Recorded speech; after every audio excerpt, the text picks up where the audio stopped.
Ya comenzamos, perdón. Muy buenas tardes, bienvenidos de nuevo a Cerebralmente. Vamos a escuchar un poquito de Fobia, aunque no tiene nada que ver con el tema, más o menos, todo tiene que ver en el cerebro. Esto es Cerebralmente, donde mente es solo un sufijo. Yo soy el doctor Carlos Novo, neurocientífico clínico, y hoy vamos a hablar de un trastorno muy controversial. Dentro de la psiquiatría hay muchas cosas controversiales, muchas. Ya hemos hablado del por qué. Entre menos tengamos cosas concretas y objetivas y replicables, pues simplemente más confuso será todo.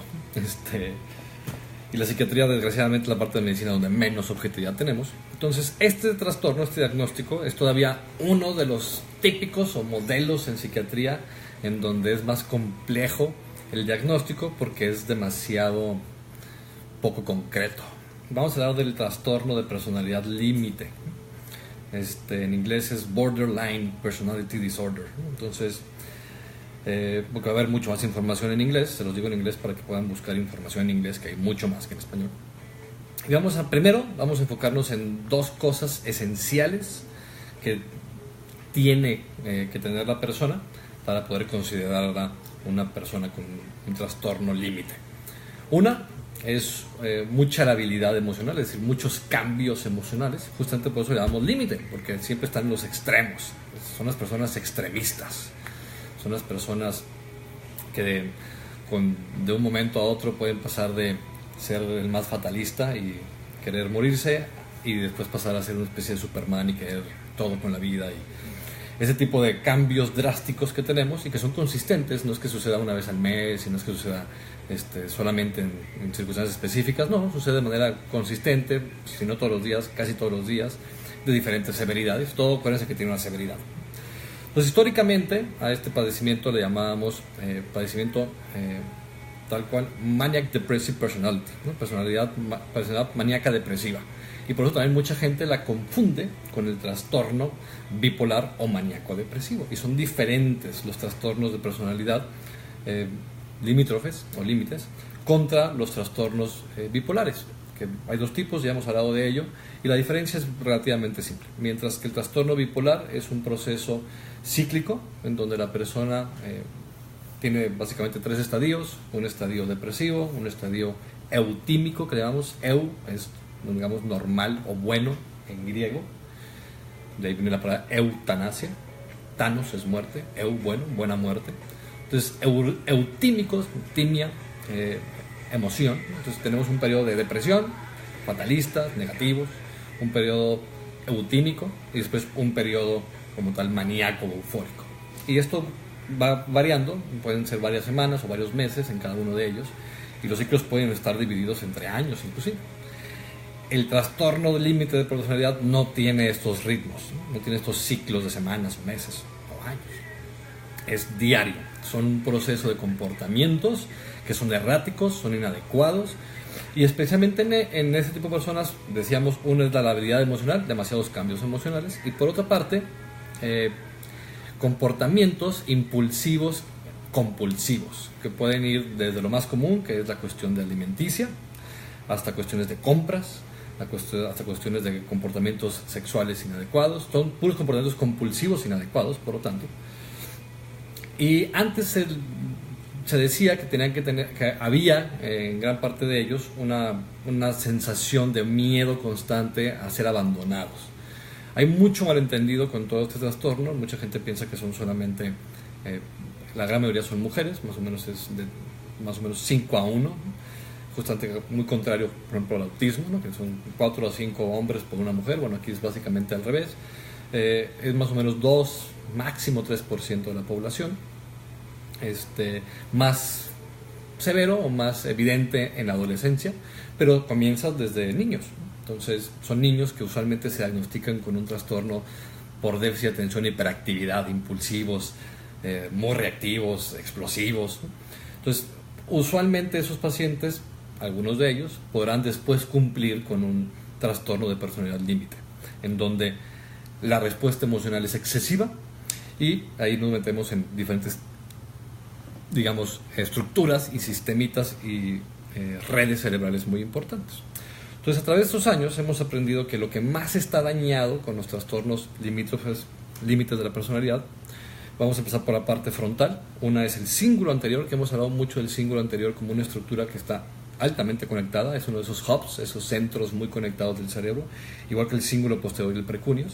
Y después toda la corteza orbitofrontal, que es la que especialmente regula la parte social, y que es muy importante porque uno de los puntos esenciales de esta, la habilidad emocional, es que les es imposible tener relaciones interpersonales estables. Y eso es bien importante, porque casi todas estas personas, el 90% de los trastornos límites, tienen muchas relaciones interpersonales porque no pueden lograr ninguna. Y estas relaciones interpersonales suelen ser muy conflictivas, muy violentas, muy explosivas, justamente muy limítrofes, muy extremas. Y por eso el cónyuge, el que no está en ese proceso cerebral inadecuado, puede ser muy confuso, puede ser muy doloroso.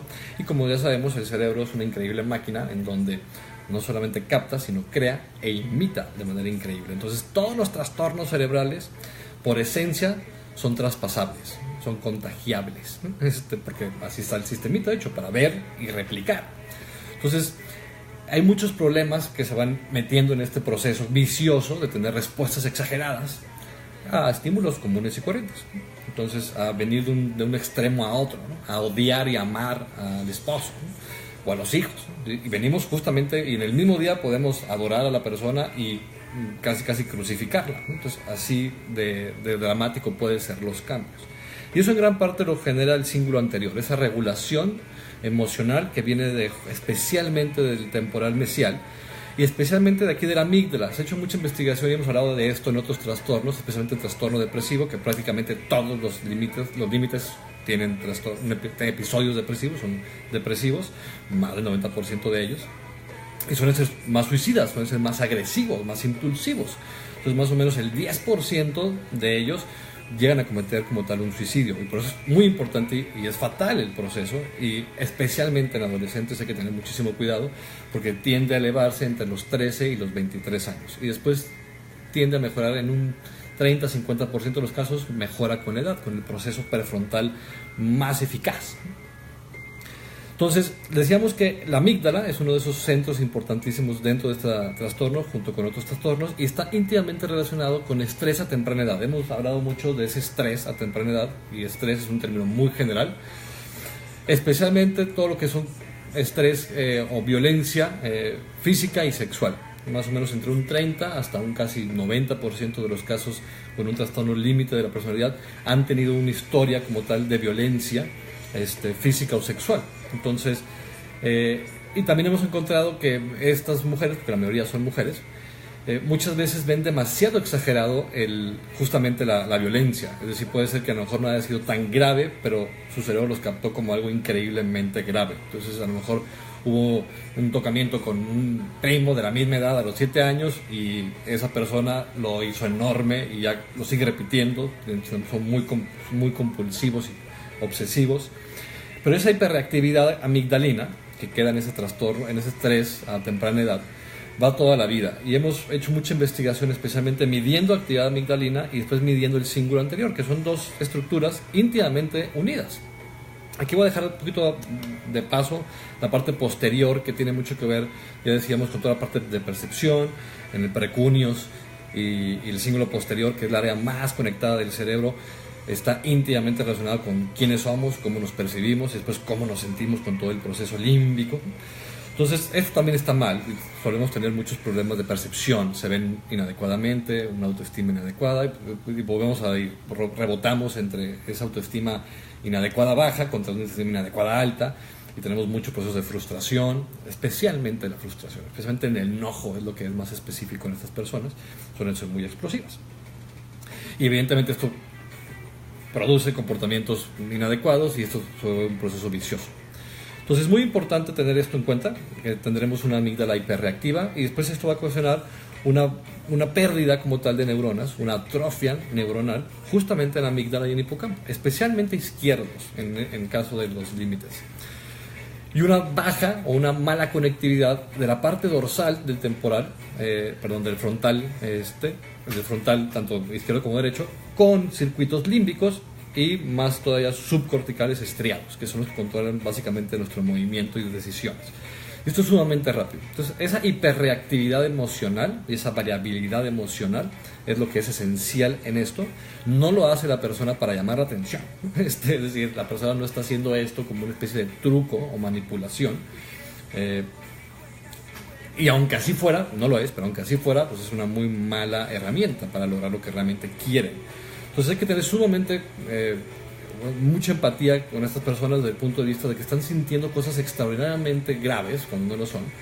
Hay que como ponerlas en el punto medio, hacer que regresen a algo que no sea tan extremo, y es un proceso que muy seguramente en el 70% de los casos no se va a lograr en toda la vida, pero podemos mejorarlo significativamente con terapia cognitivo-conductual, con terapias de regulación fisiológica que llamamos, o biorretroalimentación, saber respirar, saber controlar tu cuerpo, y evidentemente con medicamentos.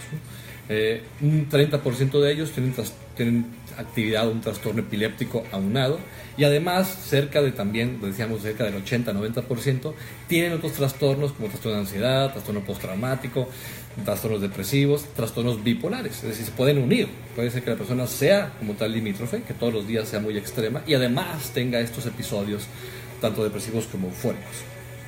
Entonces, es un trastorno que es complejo y que increíblemente es las mismas áreas que siempre hemos hablado. Es el circuito frontotemporal, límbico o mesial, con la parte estriada de movimiento.